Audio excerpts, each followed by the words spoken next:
Hello! Hi! నమస్తే అండి. Welcome back to నేను మీ నాని. ఈరోజు నేను మాట్లాడబోయే అంశం వచ్చేసి ఒంటరిగా ఉండడం వల్ల వచ్చే సమస్యలు. ఒంటరిగా ఉండడం అంటే అది ప్రశాంతత కాదు. అది మనసులో పెరిగే నిశ్శబ్ద బాధ. కొన్నిసార్లు మన చుట్టూ ఎంతో మంది ఉన్నా మనకు ఒంటరిగా అనిపిస్తూ ఉంటుంది. ఒంటరితనం అనేది మానవ జీవితంలో ఒక దశ. కానీ అది తాత్కాలికంగా ఉంటే పర్వాలేదు. దీర్ఘకాలంగా ఉంటే అది మానసిక ఆరోగ్యాన్ని దెబ్బతీస్తుంది. ఒంటరిగా ఉండడం వల్ల మనతో మాట్లాడేవారు లేక మన మనస్సులోని భావాలను పంచుకోకపోవడం వల్ల మనసు భారంగా మారుతుంది. మనల్ని ఎవరూ పట్టించుకోవడం లేదు అనే భావన డిప్రెషన్‌కు దారితీస్తుంది.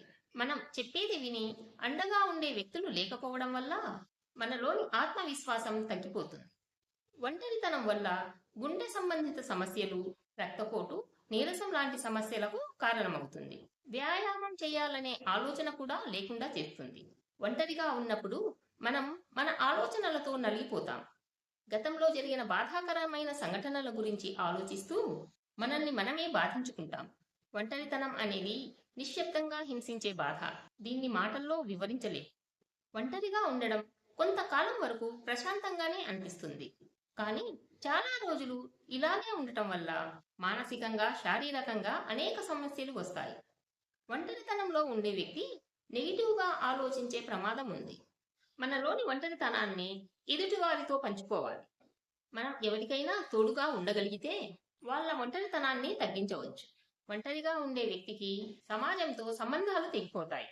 మాట్లాడేందుకు, భావాలను పంచుకునేందుకు మనుష్యులు లేకపోతే అది మనసుపై భారం పడుతుంది. అది మనసుపై భారంగా మారి డిప్రెషన్‌కు దారితీస్తుంది. అత్యవసర సమయాల్లో ఎవరూ తోడుగా లేకపోవడం అనేది పెద్ద సమస్య. సహాయం కోరే అవకాశం లేకపోవడం భయాన్ని కలిగించవచ్చు. ఒంటరిగా ఉండడం వల్ల బంధాలు, స్నేహాలు దూరమవుతాయి. నెమ్మదిగా ఒక శూన్యతను అభివృద్ధి చేసుకుంటారు. రోజువారీ జీవితంలో ఉత్సాహం తగ్గిపోతుంది. చేసే పని పట్ల, జీవితం పట్ల ఆసక్తి తగ్గిపోతుంది. ఒంటరితనం. దీనిని మనం అంగీకరించాలి. దీనిని అంగీకరించి దానికో పరిష్కార మార్గం వెతికే ప్రయత్నం చేయాలి. ఎందుకంటే జీవితం అనేది పంచుకునే భావన. మనం ఒంటరిగా ఉండకూడదు.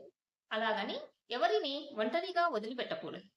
ప్రపంచం ఎంత వేగంగా మారినా మానవ సంబంధాల విలువ మాత్రం ఎప్పటికీ మారదు. ఈ వీడియో మీకు నచ్చిందనే అనుకుంటున్నాను. ఈ వీడియో మీకు నచ్చినట్లయితే లైక్ చేయండి, షేర్ చేయండి అండ్ సబ్స్క్రైబ్ చేయడం మర్చిపోవద్దు. మరొక మంచి వీడియోతో మళ్ళీ కలుద్దాం.